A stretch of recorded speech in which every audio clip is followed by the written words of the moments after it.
Optimus production ramp. Obviously, I believe, and so do many other people out there, believe the biggest and the best bot maker will be Tesla because of their ability to make stuff and their AI edge and their data edge and their FSD and their inference.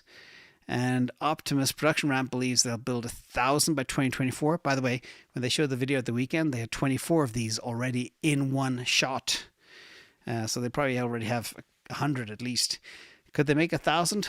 We're not sure this year. 2025, 10,000. 2026, 100,000, etc. Because the robots can make the bots soon. But Elon said not quite that fast, but also not far wrong. Which means by 2030, there could be 1 billion of these made by Tesla. 1 billion robots that can do pretty much what most humans can do. So I don't want to alarm people, but prepare for what could be coming and has a pretty high chance of coming too.